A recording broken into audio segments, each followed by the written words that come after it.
Welcome, focus learners, to this explainer. Today, we're stepping right into the shoes of a historical detective to investigate the very nature of cause and effect. You know, it's incredibly easy to look back at the past and assume we know exactly why history unfolded the way it did. But honestly, history is rarely that simple. Today, we're unpacking exactly how historians figure out what actually happened, why it happened, and most importantly, how they prove it using primary sources. We're going to build the exact analytical tools you need to tackle some seriously complex historical mysteries. Okay, let's dive right in. Today's agenda maps out 5 essential skills. 1. Correlation is not causation. 2. Uncovering multiple causes. 3. Connecting claims to evidence. 4. Weighing uncertainty. And 5. Claim evidence reasoning. Section 1. Correlation is not causation. Breaking the timeline sequence. So, let's kick things off with a crucial misconception check. I want you to really think about this. If event A happens right before event B, does that automatically mean A caused B? It is so tempting to look at a timeline and just assume one domino knocked over the next. Our brains are literally wired to find patterns. When we see two things happen in a row, we naturally assume a connection. But as we'll see, historians demand a whole lot more proof than just a chronological sequence. We absolutely have to separate mere chronology, which is basically just a timeline of events, from true historical causation, where one event directly triggers the next. Chronology just tells us the order, it gives us the date and the time. Causation, on the other hand, tells us the why. And confusing these two, that's a major analytical trap. Think about it. Just because a rooster crows right before the sun rises, it definitely doesn't mean the rooster actually caused the sunrise, right? Two things can absolutely happen sequentially, without having any causal relationship whatsoever. To illustrate this, let's look at a fantastic everyday analogy from the journal Teaching History. Imagine a student named Billy who is 5 minutes late to class. When asked why, Billy blames his delay on a teacher, Mrs. Smith. He says she stopped him in the hallway and asked him to guide a visitor. Now the sequence is definitely there. Mrs. Smith stopped him, and then he was late. Chronologically, event A happened before event B. But did Mrs. Smith actually cause Billy's lateness, or was that just the immediate, super convenient excuse he used to cover up some other reason? So how do we actually solve this mystery? Well, as historians, we test Billy's claim using two distinct analytical methods. First, we use diachronic comparison, which means looking at behavior over time. Think dia for through and chronos for time. We look back through time and check, was Billy on time last week or the week before, when Mrs. Smith didn't stop him? If he's always late, every single day, well, Mrs. Smith isn't the real cause. Second, we use synchronic comparison, looking at the exact same moment in time. Syn meaning same, chronos meaning time. We see if other students who were also stopped by teachers in the hallway were late to class today. If those other students made it on time despite being stopped, Billy's excuse completely falls apart. In both cases, we are actively testing the situation to find the real underlying cause. Section 2. Uncovering multiple historical causes. Beyond the immediate trigger. Now that we know how to isolate a true cause from mere chronology, let's talk about the different layers of historical causation. Historians generally categorize causes into 3 main levels: long-term conditions, short-term factors, and immediate triggers. Because a major event doesn't just have one single cause. It's kind of like a massive storm. The long-term conditions might be years of economic hardship, the gathering clouds. The short-term factors might be a recent harsh policy change, the shift in wind and pressure.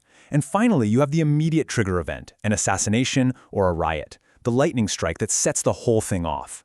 Grouping causes like this allows us to see the bigger, much more complex picture instead of just fixating on the spark. As historian James Woodcock perfectly puts it, history is not a simple, linear process. It's an infinitely tangled web of interlinking factors that we have to carefully unravel. He describes this as a web of reinforcement and negation. Basically, at any given moment, there are factors reinforcing an event, pushing it closer to happening, while at the exact same time, there are factors of negation pulling it back, trying to prevent it. Every major historical event is being pushed and pulled by dozens of these factors all operating at once, and as detectives, our job is to map that web. Section 3. Connecting claims to evidence. The detective's source process. To untangle that massive web of factors, we absolutely need solid proof.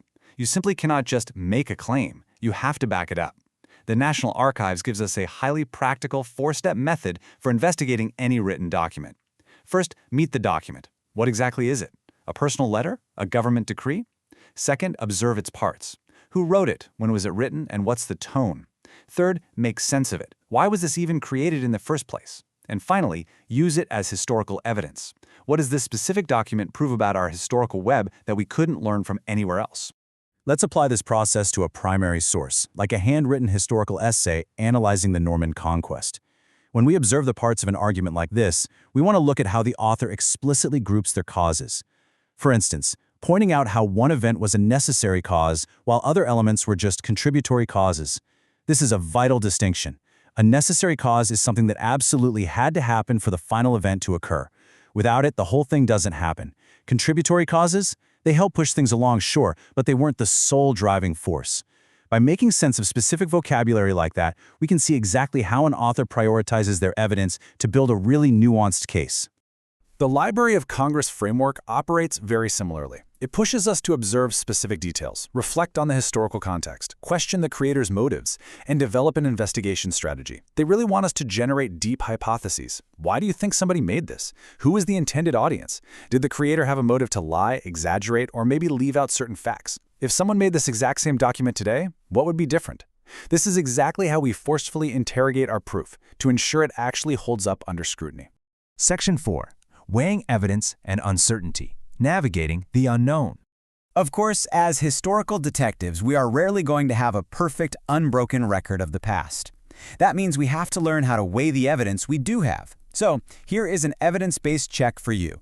When you have multiple primary sources, what criteria do you use to weigh which document provides the most reliable proof? Listen carefully here. You cannot treat all evidence equally. You have to actively evaluate the criteria the authors use and decide which consequence had the greatest scale, the deepest severity, or the most long-lasting impact. Take the aftermath of the Black Death, for example. When you analyze that, you have to weigh vastly different consequences against each other. On one hand, you have catastrophic, unprecedented high mortality. On the other hand, you actually have suddenly increased social and economic status for the surviving peasants.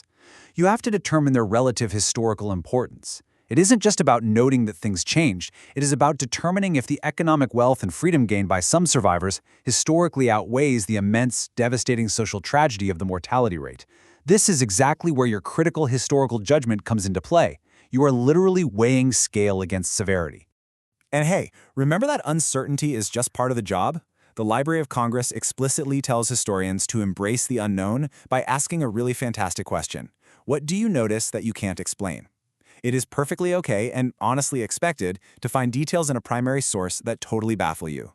Identifying what you don't know is very often the very first step in formulating a brilliant new historical question to investigate.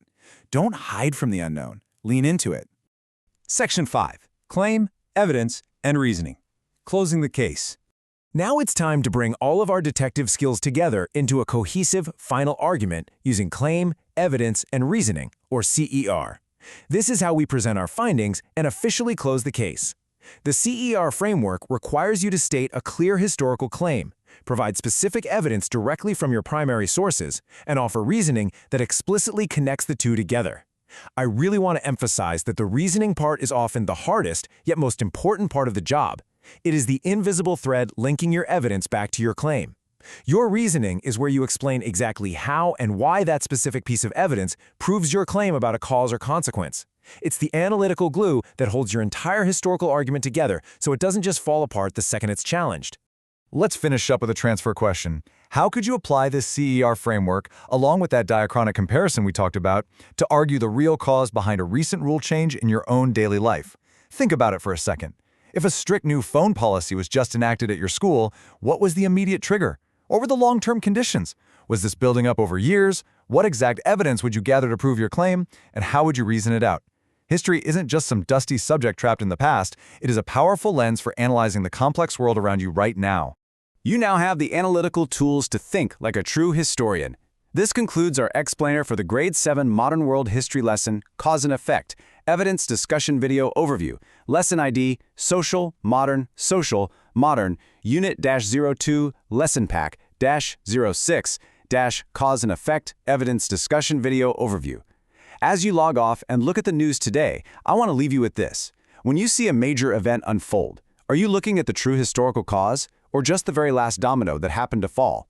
Stay curious and always keep questioning the timeline.